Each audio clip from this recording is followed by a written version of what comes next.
విధాత ప్రేక్షకులకు నమస్కారం. రాష్ట్రంలో పార్లమెంట్ ఎన్నికల పోలింగ్కు 40 రోజులు మాత్రమే సమయం ఉన్నది. ఈ మేరకు ప్రధాన పార్టీలైన వివిధ రకాల పార్టీలన్నీ కూడా అభ్యర్థుల్ని ప్రకటించినాయి. వారి ప్రచారాలను కూడా మొదలుపెట్టారు.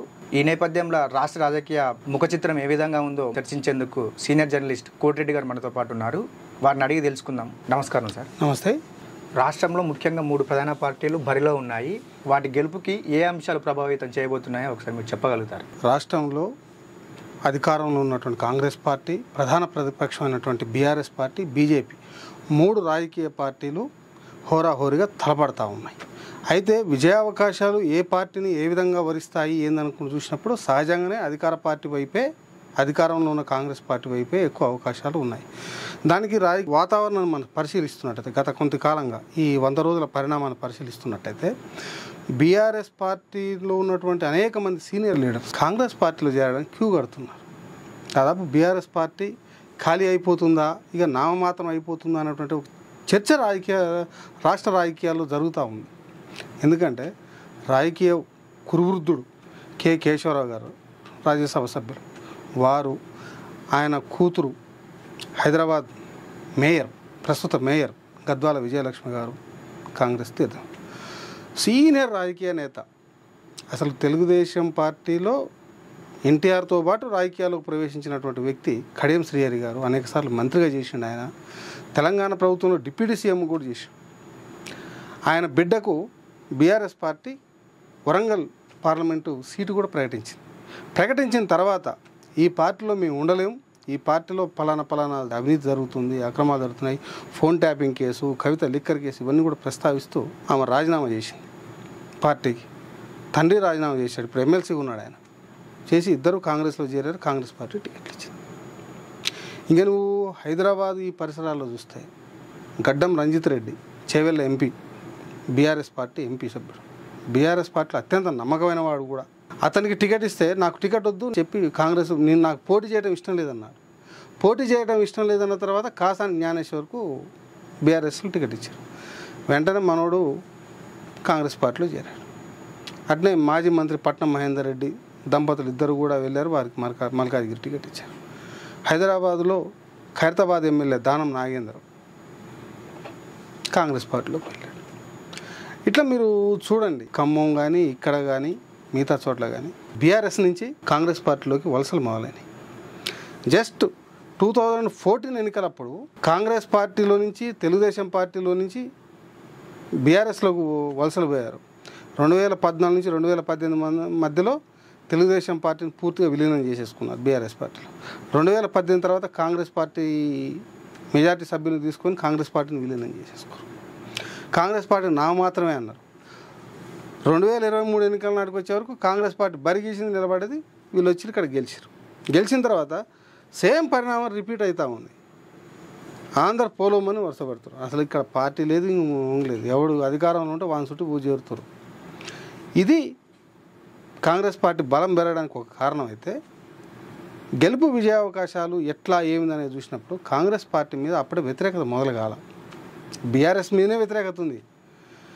కవిత జైలుకు పోతే తగిన శాస్తి పడాల్సిందే అన్నోళ్ళు ఉన్నారు. ఫోన్ ట్యాపింగ్ కేసులో అన్ని వైపుల దారులు కేటీఆర్ వైపు చూపిస్తున్నట్టు కనిపిస్తూ ఉంది మనకు వాతావరణం. అరే నిప్పులేని పొగ వస్తుందా, వీళ్ళు ట్యాప్ చేసింది వాస్తవమే కదా అనే పద్ధతిలో మాట్లాడుతున్నాం. ఎందుకంటే కేటీఆర్ కూడా ఒక దగ్గర ఏమన్నాడు, ఒకరిద్దరు లఫంగా ఫోన్ ట్యాప్ చేసినాం, అదొక పెద్ద ఇష్యూనా అన్నాడు. అంటే మేము ట్యాపింగ్ చేశాము అనేదాన్ని అంగీకరించాడు అనేటువంటి చర్చ జనంలోకి పోయింది. ఇవి ఒక ప్రభావితం తీవ్రంగా చూసింది. పైగా టోటల్ డిమోరలైజ్డ్ వాతావరణం అనేది బీఆర్ఎస్ పార్టీలో వచ్చింది. బీజేపీ ప్రజా సమస్యను విస్మరించి రాముని తన మేనిఫెస్టోలో పెట్టుకుంది. రామజపం చేస్తున్నది. తమిళనాడులో ఒక దీవికి సంబంధించినటువంటి ఇష్యూ తీసుకొచ్చింది, ఇంకో దగ్గర ఇంకొక ఇష్యూ తీసుకొచ్చింది. అంటే సెంటిమెంటు రెచ్చగొట్టాలా, హిందూ సెంటిమెంట్ రెచ్చగొట్టి మనం ఓట్లు దండుకోవాలనే దాంట్లో బీజేపీ ఉన్నది. మరి 3వ అధికారంలో రావడం కోసం ప్రజా సమస్యలను అడ్రస్ చేసే స్థితిలో దేశంలో కాంగ్రెస్ పార్టీ ఉన్నది. రాష్ట్రంలో కూడా బీజేపీ మోడీనే నమ్ముకుంది తప్ప రాష్ట్ర ప్రజల్ని నమ్ముకోవాలి. నాకు అర్థమవుతున్న దాన్ని బట్టి. అందుకని బీజేపీ నీకు ఎంత హైప్ క్రియేట్ చేస్తున్నటువంటి చూసినా కానీ సెంటిమెంట్ మీద అర్బన్ ప్యాకెట్స్లలో కొంచెం నీకు ప్రభావితం చెప్తుంది తప్ప రూరల్గా అంత ప్రభావితం ఉన్నటువంటి వాతావరణం కూడా ఏం లేదు. ఈ లోక్సభ ఎన్నికల నేపథ్యంలో కాంగ్రెస్ పార్టీలోకి విపరీతంగా వలసలు వస్తారు. గత బీఆర్ఎస్ పార్టీ నుంచి అయితేనేది మిగతా పార్టీలు ఎక్కడి నుంచి అయినా సరే వస్తున్నారు. గతంలో 2014లో కూడా బీఆర్ఎస్ పార్టీ అధికారంలోకి వచ్చినప్పుడు కాంగ్రెస్ పార్టీ నుంచి విపరీతంగా వలసలు జాయిన్ అయినారు. అది కూడా ఎఫెక్ట్ చూపించింది నిన్న ఎలక్షన్లో బీఆర్ఎస్ పార్టీకి. అదే తప్పు కాంగ్రెస్ పార్టీ కూడా చేస్తుంది అనేది అంశం కూడా అది కూడా చర్చ జరుగుతుంది. ఏంటంటే రాష్ట్రంలో కాంగ్రెస్ పార్టీ ఉండొద్దని చెప్పి 2018 తర్వాత పొలం మీద క్యూ కట్టి కేసీఆర్ చేరీరు ఎల్పీని విలీనం చేసి పడేసిన కాంగ్రెస్ పార్టీ నామినేషన్. రాష్ట్రంలో కాంగ్రెస్ పార్టీ ఆడుందా అమ్మ, మాకు ప్రత్యామ్నాయం అంతో ఇంతో బీజేపీ తప్ప కాంగ్రెస్ గానే కాదని చెప్పేసి కేసీఆర్ అనేక ప్రెస్ మీట్లలో చెప్పాడు. అది కాంగ్రెస్ పార్టీ అయిపోయింది, దాని చరిత్ర క్లోజ్ సమాప్తం అన్నాం.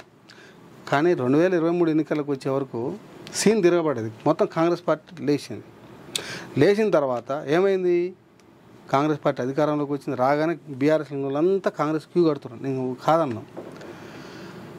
ఈ క్యూ కట్టుడు వలస నేతలు ఎప్పుడైనా తాత్కాలికమే, శాశ్వతం కాదు. అంటే ముఖ్యంగా తెలంగాణ రాష్ట్ర రాజకీయాలు, తెలంగాణలో కావచ్చు, ఏపీలో కావచ్చు, రాజకీయాల్లో ప్రజలే ప్రతిపక్ష పాత్ర పోషిస్తున్నారు తప్ప నాయకులు కాదు. పలానా పార్టీ ఇక పరిపాలించింది చాలు, దించాలి అనుకుంటే ప్రజలు దించేస్తారు, ఇంకో పార్టీని తీసుకొస్తారు. లీడర్ కాదు. ఎందుకంటే కాంగ్రెస్ పార్టీకి ఎన్నికలకు ముందు వరకు లీడర్లుగా ఒక రేవంత్ రెడ్డి, ఉత్తమ్ కుమార్ రెడ్డి, జానారెడ్డి, లేకపోతే జీవన్ రెడ్డి, ఇట్లా ఒక 4-5 లీడర్లు కనపడ్డారు. నీకు ఎక్కడ ఏం కనపడలే. ఎవరిని పెట్టినా కాంగ్రెస్లో గెలిచి పడేసారు.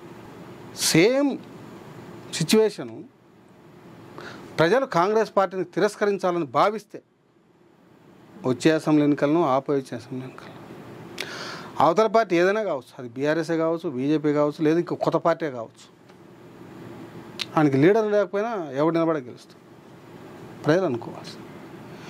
ఇవన్నీ కూడా ఏమిటంటే టిట్ ఫర్ టాట్. నన్ను సాగు దెబ్బతీసినావు కాబట్టి నేను నిన్ను సాగు దెబ్బతీస్తా, ఇదే తప్ప ఇంకోటి ఏం లేదు ఇక్కడ. ఇవాళ తాత్కాలిక ప్రయోజనాలు ఏంటి? ఒక పార్టీ అధికారంలో ఉన్నప్పుడు ఆ పార్టీ బలోపేతం కావడానికి వీళ్ళందరూ వస్తుంటారు, ఉపయోగపడతారు. ఇవాళ పార్లమెంట్ ఎన్నికల్లో కానీ, రేపు మున్సిపల్ ఎన్నికల్లో కానీ, ఆ తర్వాత గ్రామ పంచాయతీ ఎన్నికల్లో కానీ ఈ అధికార కాంగ్రెస్ పార్టీ స్టాండర్డ్ నిలబడడానికి ఉపయోగపడుతుంది. కానీ ఇక్కడ ఇంకొక విషయాన్ని గమనించాలి. కాంగ్రెస్ పార్టీ 65 సీట్లు మాత్రమే గెలిచింది. ప్రతిపక్షానికి చాలా సీట్లు ఉన్నాయి, తక్కువ ఏం లేవు. ఇవాళ బీఆర్ఎస్కు తక్కువ లేవు, బీజేపీకి 8 సీట్లు ఉండొచ్చు, కానీ మిగతా సీట్లన్నీ బీఆర్ఎస్కే కదా. దేశంలో సార్వత్రిక ఎన్నికల తర్వాత ఒకవేళ కేంద్రంలో కాంగ్రెసే కాకుండా బీజేపీ అధికారంలోకి వస్తే రాష్ట్రంలో కాంగ్రెస్ పార్టీ ప్రభుత్వం కూడా ప్రమాదంలో పడే అవకాశం ఉంది. కనుక ఆ ప్రమాదం నుంచి తప్పించుకోవాలంటే ఏం చేయాలి?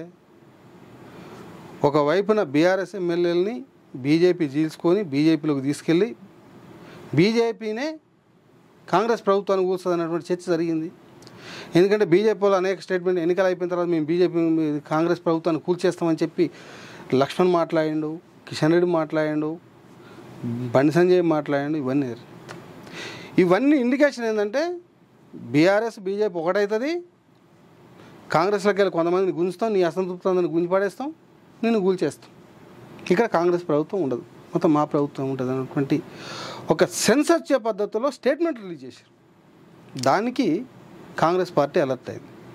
చలో 65 సీట్లు కాదు, అతను చీల్చినా ప్రభుత్వం పడిపోకుండా ఉండాలంటే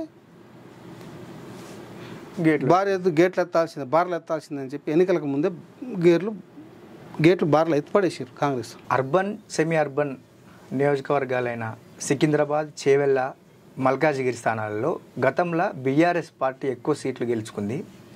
కానీ ఈ ఎన్నికల నేపథ్యంలో చేరికలు అటు ఇటు జరుగుతున్నాయి కదా, వీటి ప్రభావం ఏ విధంగా ఉండబోతుంది? ఇప్పుడు గ్రేటర్ హైదరాబాద్ పరిధిలో 4 పార్లమెంటు నియోజకవర్గాలు ఉన్నాయి.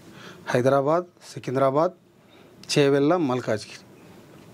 ఈ 4 నియోజకవర్గాలు మినీ ఇండియా లాంటివి. ఇవి ఓ రంగం చెప్పాలంటే ఇక్కడ అసెంబ్లీ ఎన్నికల్లో బీఆర్ఎస్ఏ ఎక్కువ సీట్లు గెలుచుకుని కాంగ్రెస్ తక్కువ గెలిచింది, ఎంఐఎం గెలుచుకుంది. ఇవాళ హైదరాబాదు పార్లమెంటు నియోజకవర్గం మీద ఒక చర్చ ఉండాల్సిన పని ఏం లేదు, అది మళ్ళీ ఎంఐఎంఏ ఎంపీ సీట్ గెలుచుకునే అవకాశాలు ఉన్నాయి. కాకపోతే ఏంటంటే ఆ నియోజకవర్గంలో ఈసారి బీజేపీ గట్టి పోటీ ఇస్తూ ఉంది. ఎందుకంటే దొంగ ఓట్లు ఏరివేశారని, వాళ్ళ డూప్లికేట్ ఓట్లు పోయినాయని, కనుక అది బీజేపీ గెలుస్తుంది హైదరాబాద్ నియోజకవర్గంలో ఇప్పుడు చెప్పుకుంటున్నప్పుడు గెలిచే పరిస్థితి ఉండకపోవచ్చు, కానీ బీజేపీ ఓటు ప్యాటర్న్ మాత్రం అక్కడ పెరుగుద్ది, అది స్పష్టంగా కనిపిస్తూ ఉంది. కానీ ఇక సికింద్రాబాద్ అండ్ చేవెళ్ళ అండ్ మల్కాజ్గిరి నియోజకవర్గాలను చూసినట్టయితే ఇవి ప్యూర్గా బీఆర్ఎస్ ఆధిపత్యం కింద ఉన్నటువంటి పార్లమెంటు నియోజకవర్గాలు. కానీ బీఆర్ఎస్ ఇట్లా థర్డ్ ప్లేస్ పోబోతుంది అనూహ్యంగా. అది ఎట్లా ఏమిటి అంటే ప్రజల ఆలోచన సరళి ఆ విధంగా ఉంది. ముఖ్యంగా బీఆర్ఎస్ నాయకులే ఈ రెండు నియోజకవర్గాల్లో, ఎందుకంటే చేవెళ్ళ ఎంపీ గడ్డం రంజిత్ రెడ్డి బీఆర్ఎస్ తరఫున నేను పోటీ చేయడం నాకు ఇంట్రెస్ట్ లేదని చెప్పిండు, తిరిగి కాంగ్రెస్లో జాయిన్ అని కాంగ్రెస్ ఇచ్చి పోటీ చేస్తున్నాడు. ఎన్నికలకు ముందు మంత్రి అయినటువంటి పట్నం మహేందర్ రెడ్డి తను తన భార్య తన అనుచరులతో కలిసి కాంగ్రెస్లో చేరాడు. చేరి ఏం చేసిండు, మల్కాజ్గిరిలో తన భార్య పోటీ చేస్తుంది, పట్నం సునీత మహేందర్ రెడ్డి చేత పోటీ చేస్తున్నాడు. ఇక సికింద్రాబాద్ కాడికి వచ్చే వరకు బీఆర్ఎస్ నుంచి గెలిచినటువంటి Khairatabad MLA Danam Nagender Secunderabad parliamentary Congress party parliamentary అభ్యర్థిగా పోటీ చేస్తున్నాడు. అంటే ఈ మూడు నియోజకవర్గాల పరిధిలో ఉన్నటువంటి బీఆర్ఎస్ ఎమ్మెల్యేలు మనస్ఫూర్తిగా బీఆర్ఎస్కు గెలిపించడం కోసము, ఓట్లు వేయడం కోసము మనస్ఫూర్తిగా చేసే పరిస్థితి లేదు, వాతావరణం లేదు. ఒకరిద్దరు ఉంటుండొచ్చు నీకు మెజార్టీగా, ఎందుకంటే ఇవాళ ఈ నియోజకవర్గ పరిధిలో ఉన్నటువంటి ఎమ్మెల్యేలే చాలామంది కాంగ్రెస్లో చేరతారనేటువంటి ప్రచారం జరుగుతూ ఉంది. That's point. రెండోది అర్బన్ ఓటర్ ఎప్పుడు కూడా ఏ పార్టీ అధికారంలో ఉంటే ఆ పార్టీ వైపు ఎక్కువ మొగ్గు చూపుతారు. ఇన్కండిషనల్ కారణం ఏంటంటే వివిధ ప్రాంతాల నుంచి వచ్చి ఇక్కడ ఉంటున్నటువంటి ప్రజలు మా పనులు చేసుకోవాలంటే అధికారంలో ఉన్న వాళ్ళకైతేనే మనం పోతే మన ఎమ్మెల్యే దగ్గరకు ఎంపీ దగ్గరకు పోతే మనకు పనులు అవుతాయి అన్నటువంటి ఫీలింగ్ ఉంటుంది. ఇక్కడ ఉన్నటువంటి బీఆర్ఎస్ పార్టీ తరపునటువంటి గెలిచినటువంటి ఎమ్మెల్యేల మీద కూడా ఇక్కడ జనం నుంచో అనుచరుల నుంచో మనం అధికార పార్టీలో పోదాం సార్, మళ్ళీ మనకు పనులు కావాలి కదా, బస్సులకు నీళ్ళు రావాలనో, లేకపోతే రోడ్లు వేయాలనో, లేకపోతే ఈ ఫండ్స్ ఇవ్వాలనో, ఇంటి పర్మిషన్లను, ఇట్లాంటివన్నీ కూడా. అంటే అడుగున అర్బన్ ప్రాంతాలలో ప్రభుత్వంతో పని ప్రతిరోజు ఉంటుంది ప్రజలకు ఏదో ఒక రకంగా. కనుక అవన్నీ ఎవరు చేయాలి, ఎమ్మెల్యేనో ఎంపీనో చేయాలి, వీళ్ళు అధికార పార్టీలో ఉంటేనే అవుతుంది. అందుకనే ఇక్కడ ప్రజల ఆలోచన సరళిలోనే చాలా భిన్నమైనటువంటి తీరు ఉంటుంది, కనుక అది ప్రభావితం చేసే అవకాశం ఉంది. అయితే ఇదే సందర్భంలో ఈ ప్రాంతంలో అంటే ఈ హైదరాబాదు చుట్టూ బీజేపీ యొక్క ప్రభావం కూడా బలంగానే ఉంది. కేంద్రంలో కేంద్రంలో బీజేపీ వస్తుంది కదా, బీజేపీ ఉంది కదా, ఇక్కడ రాముడు ఉండు కదా, మనకు ముస్లిమ్స్కి మనము వ్యతిరేకం కదా, ఈ టైప్ ఆఫ్ ప్రచారం కూడా జరుగుతూ ఉంది.